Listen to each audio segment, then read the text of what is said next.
Menarik. Berarti kalau misalkan kita terpapar kontak langsung, kontak erat ya dengan orang yang terpapar, kita 5 hari idealnya untuk PCR, gitu ya dok ya? Mm-mm. Oke, oke. Nah, kalau untuk neokov itu jenis corona apa lagi sih dok sebenarnya? Ya, Neokov itu yang ketemu di Cina ya, yang sempat Uh, rame. Jadi dari informasi mm-mm, terakhir yang saya baca, itu sebenarnya masih belum ada penularan dari manusia ke manusia kok. Jadi mm-mm. tenang aja. Jadi kalau dibilang nanti jadi pandemi berikutnya atau yang lainnya itu masih jauh. Dan COVID itu kan coronavirus. Sebenarnya coronavirus itu bukan cuma Nah. COVID doang. Itu ada SARS, ada MERS, dan ada sekitar 4 Oh, coronavirus oke. lain yang memang bersirkulasi gitu. Sorry, muter-muter lah banyak gitu di sekitar kita gitu. Jadi bukan cuma COVID aja. Kayak gitu sih. Berarti dia satu keluarga ya dok ya? Ya, dia Sebenarnya satu ya? keluarga doang. Oke, oke.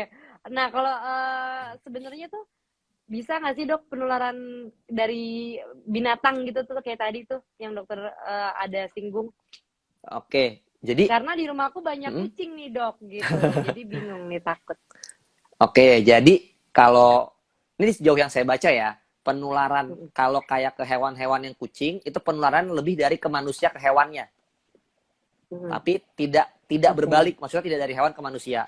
Nah, sejauh ini setahu saya baru satu hewan yang benar-benar itu penelitiannya udah jelas, memang bisa dari manusia ke hewan tersebut, dari hewan tersebut ke hewan lainnya yang sama spesiesnya, terus balik lagi ke manusia. Mm. Itu Oh, cerpelai. Itu di daerah Denmark kalau saya nggak salah, di area Eropa Utara sana. Jadi tapi di baru Indonesia satu sejauh ya ini dok ya? belum. Satu jenis, satu spesies hewan ya. Apa tuh spesies hewannya? Eh, Bila bahasa Inggrisnya sih mink ya, oh, MINK, mink. Oke. cerpelai kalau Ya, di ya, ya. Indonesianya. Mhm. Oke, berarti aku punya kucing banyak, nggak perlu khawatir banget ya kalau dia jalan-jalan. Kadang suka kemana-mana dia dok, silaturahmi dok ke tetangga-tetangga dok. Oke, oke. Ada pertanyaan tadi dok dari kolom komentar. Kalau kamar mandi nih, boleh nggak sih pakai bersama saat ada keluarga yang positif COVID? Oke, nah ini kita lihat dulu tergantung kondisi keluarganya seperti apa. Jadi biasanya saya bedain Mm-mm. rumah yang cukup luas dengan rumah yang sempit lah. Biar gampang bedainnya. Mm-mm. Saya bukan menghina rumah-rumah sempit, tapi supaya gampang bedainnya gitu. Jadi Ya, kalau saya kategoriin rumah yang cukup luas itu adalah mereka minimal punya 2 kamar mandi. Nah, oke. tapi kalau yang bisa dibilang sempit, kamar mandi cuma satu. Berarti Hmm. rumah saya sempit, hitungannya rumah saya cuma satu kamar mandinya ya. Jadi kita sama-sama sempit ya. Oke. Oke, jadi gini, kalau kamar mandi kalian dua, bedain, pisahin. Keluarga yang sakit Oke. di satu kamar mandi, kalau bisa lantai yang beda, kalau memang lantainya tingkat, tapi orang yang tidak sakit di kamar mandi yang sendiri. Jadi pisah kamar mandi si sakit sama kamar mandi yang tidak Hmm. sakit. Oke. Tapi kalau misalnya cuma satu, nah ini boleh sebenarnya. Jadi si yang sakit tetap boleh ke kamar mandi, tapi kita bagi dua lagi. Kita lihat si yang sakit itu kuat apa enggak. Kalau dia kuat, selesai dia pakai kamar mandi, minta disemprot pakai desinfektan. Oke, Oke, oke. bagian yang dia pakai ya semprot-semprot, terus dilap-lap. Hmm. Udah. Nanti keluarga yang lain kalau mau pakai, ditahan-tahan selama mungkin. Kalau udah nggak bisa ditahan, baru pakai kamar mandinya. Supaya ada Oke. periode waktu lamanya. Nah, Ah, ah, ah. tapi kalau misalnya nih, yang sakit itu kebetulan nggak sanggup buat ngelap-ngelap gitu. Misalnya ada masalah penyakit lain gitu.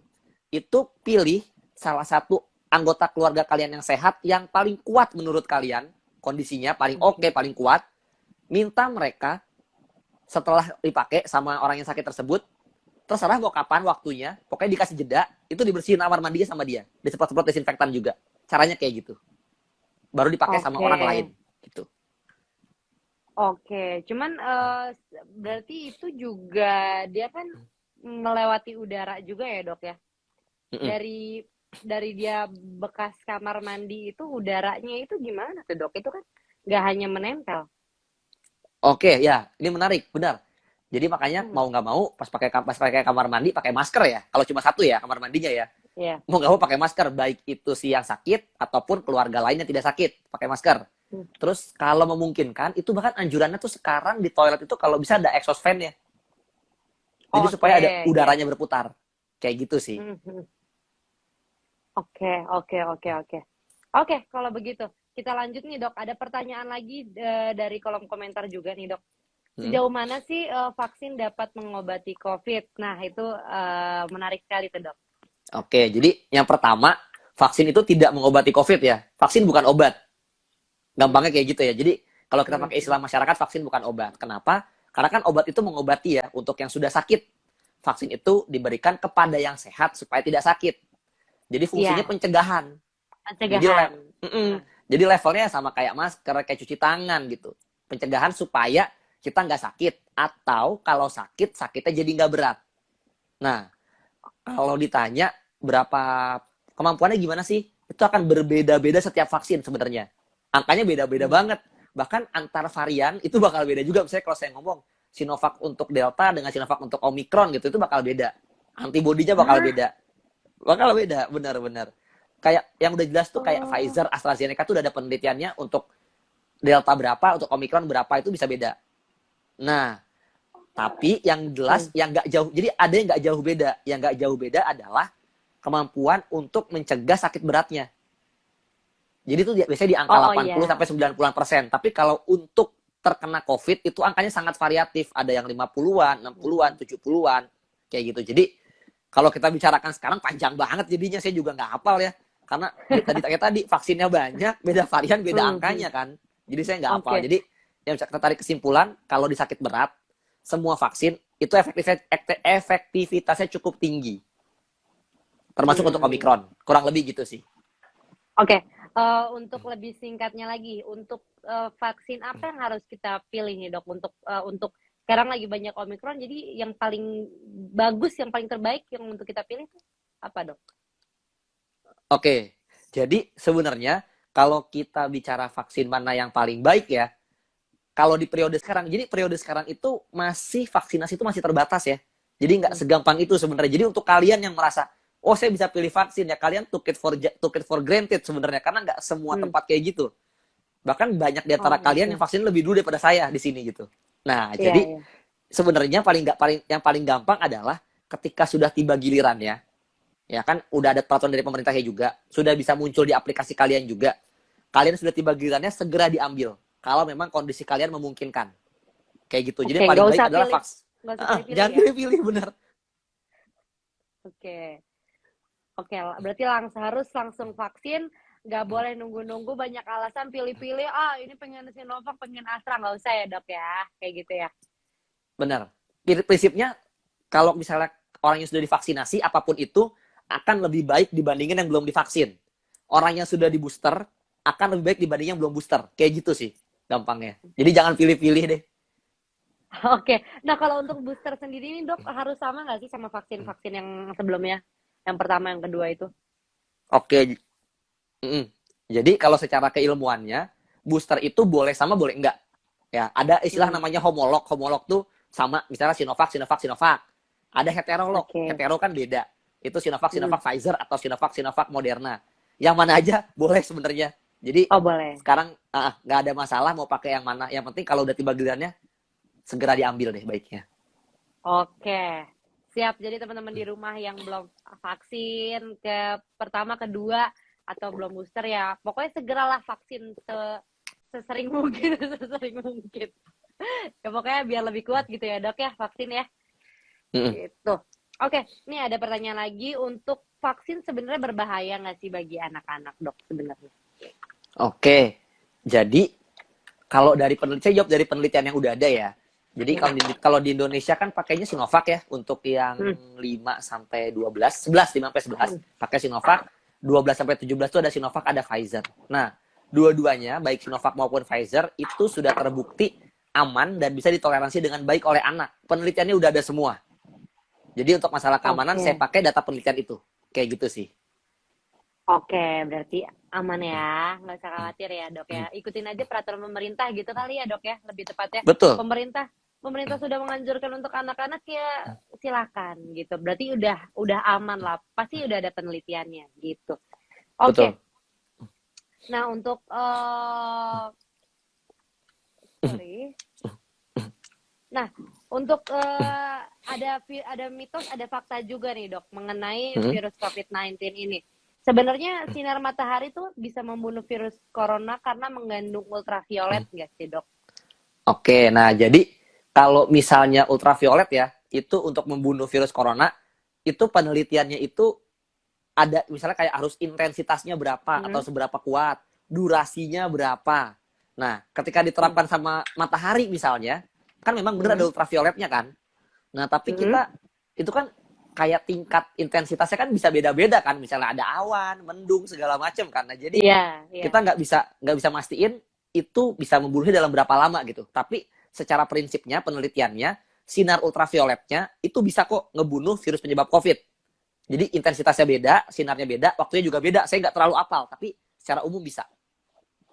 Oke, secara umum bisa ya, Dok ya. Mm, Berarti kalau misalkan yang kita misalkan mau makan nih, terus mm. kan sekarang di hotel-hotel gitu pada pakai sinar UV, itu bisa ya sebenarnya Ya, kalau menghilangkan virus.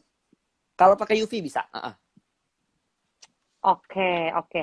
Nah, kalau ada juga nih mitos atau fakta nih mengenai pengering tangan bisa membunuh virus corona atau enggak sih, Dok?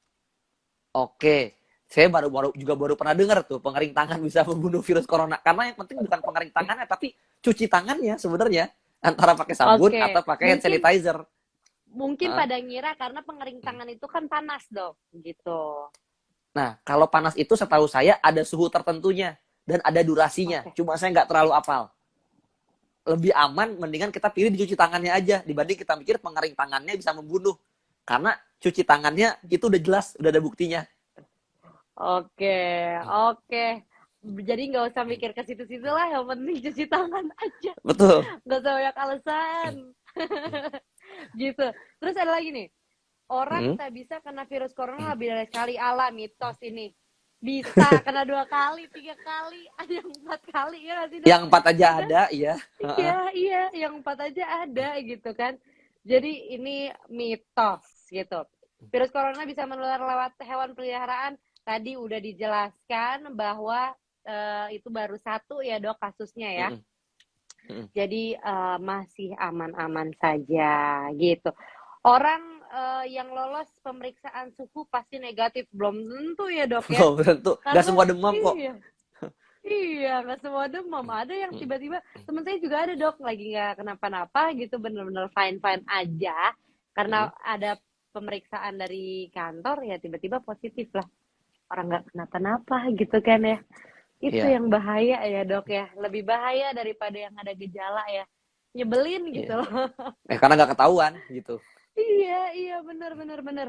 Nah, terus untuk di rumah nih, Dok. Mm-mm. Kita sekarang kembali ke pertanyaan di rumah untuk menangani isolasi mandiri. Jika ada di rumah yang keluarga yang terkena gitu, terpapar. Gimana sih, Mm-mm. Dok, sebenarnya cara-cara untuk menanganinya dan untuk yang emergensi gitu loh. Itu bagaimana sih, Dok? Oke. Kalau biasanya, kalau saya misalnya ada yang konsultasi, saya nyaranin paling gampang itu buat diary. Kenapa? Karena ketahuan tuh ntar progres kondisi kita seperti apa. Dan kalau misalnya apes, Oke. kondisinya berat, harus dibawa ke rumah sakit, kalian gak usah ngomong panjang lebar, kasih diary-nya aja. Itu nakes bakal seneng banget. Karena udah kebantu banget ada Ah, progresnya kayak apa gitu. Udah dari kapan iya, kondisinya iya, drop, iya. itu udah jelas. Nah, terus biasanya yang perlu dicatat, itu adalah gejalanya kita kayak apa. Cukup tulis aja Hmm. misalnya kayak hari ini demam, batuk. Pas besok nulis, itu demamnya suhunya segini. Terus batuknya udah membaik, gitu-gitu aja gitu. Dan yang kedua, Oke. suhu. Pakai termometer pasti ya di ketiak. Dan yang ketiga, saturasi oksigen. Jadi, cukup bikin itu aja. Itu pagi sama malam. Selama masa Oke. isolasi. Nah, Oke. terus kemudian kalau saturasi itu dipantau rutin ya. Itu setahu saya dari WHO juga udah ada panduannya. Hmm. Jadi kalau misalnya, jadi gini, ini kriterianya beda-beda ya. Kalau dari Inggris sama WHO di angka 95 sama. Itu 95 ke Hmm. atas masih aman. Tapi Oke. kalau angkanya udah 93, 94 tuh lampu kuning tuh kalau di lampu lalu lintas. Kita udah hati-hati. Oke. Iya, Nah, iya, iya. kalau WHO di bawah 90 langsung dibawa ke rumah sakit. Kalau di NHS UK itu dia pakai angka 92 ke bawah. Terserah mau pakai yang mana. Intinya kalau Oke. angkanya segitu, meskipun orangnya nggak sesak, langsung dibawa aja. Karena ada kondisi happy hipoksia tuh. Itu yang ditakutin. Orangnya happy, jaringannya kurang oksigen. Tiba-tiba terdrop. Oh. Itu yang bahaya. Aduh. Iya, itu waktu aku COVID juga kayak gitu sih dok, jadi nggak bisa tidur karena merhatiin saturasi sendiri, takut ketika di bawah 95 langsung pakai oksigen sendiri karena takut gitu. Itu yang penting berarti jaga-jaga di bawah 95 gitu ya dok ya? Mm-mm, udah mulai jaga-jaga.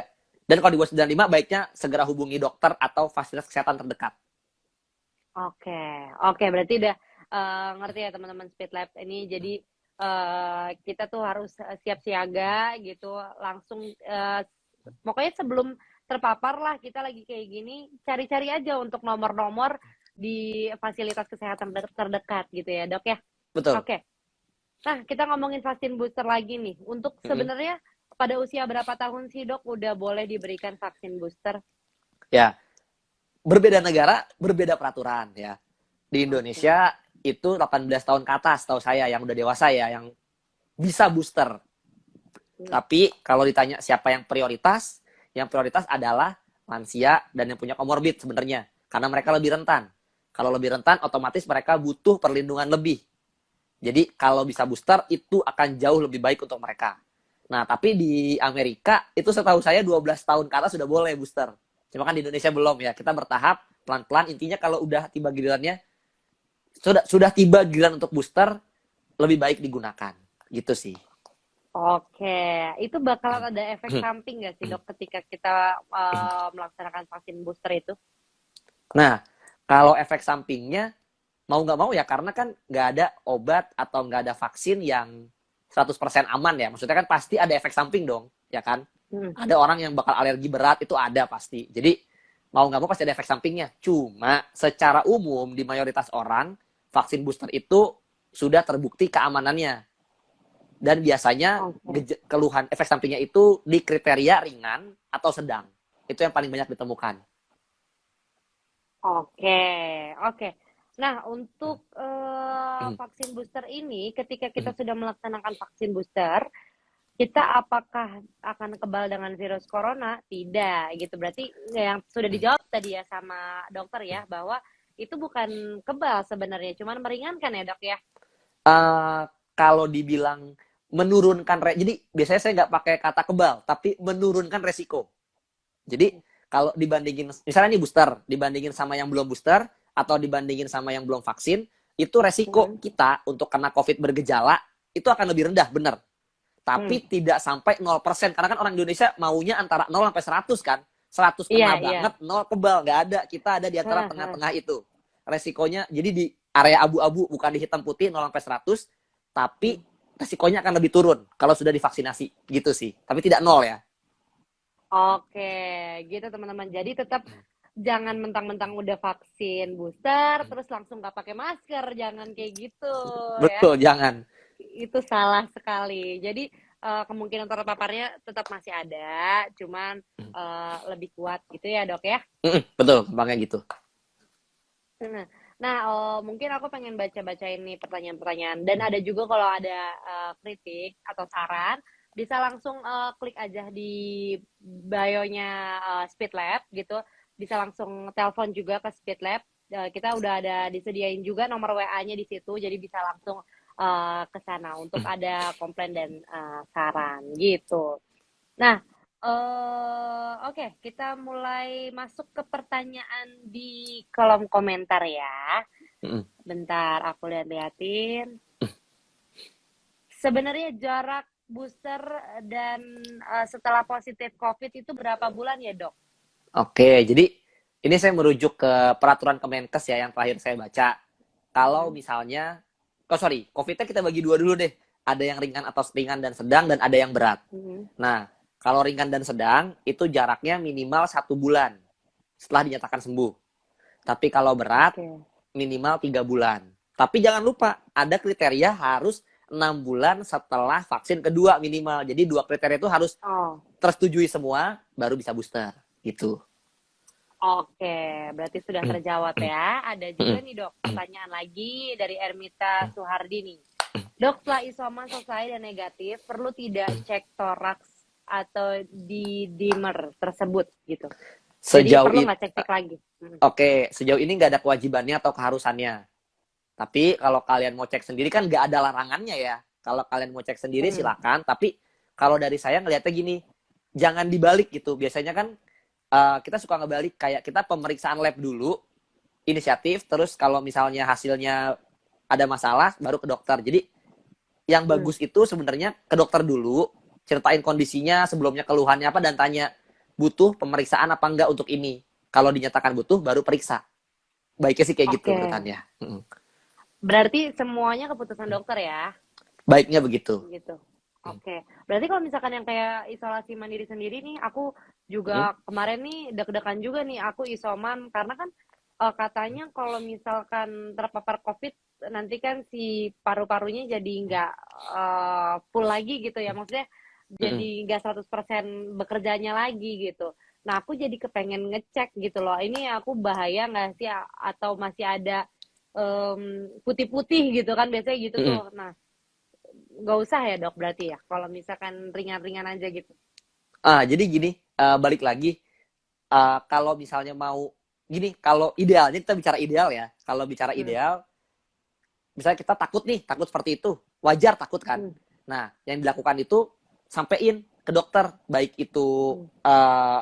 lewat telemedicine atau ketemu langsung, sampein, saya khawatir nih dok, begini-begini karena pas COVID Oke. begini-begini. Nah, tanya habis itu, Hmm. menurut dokter saya butuh pemeriksaan nggak untuk mengetahui ini. Nanti diskusi di sana supaya dapat jalan tengahnya, gitu sih. Oke, oke, oke. Oke, next lanjut ke pertanyaan berikutnya nih dari Marlia Zain. Dok, kalau serumah isinya bapak, ibu, anak, ketiganya positif COVID, apakah selama isoman ketiganya tetap harus pakai masker, dok? Nah, ini juga pertanyaan yang sering ditanyain nih, dok. Itu gimana, Ya, dok? baiknya pakai.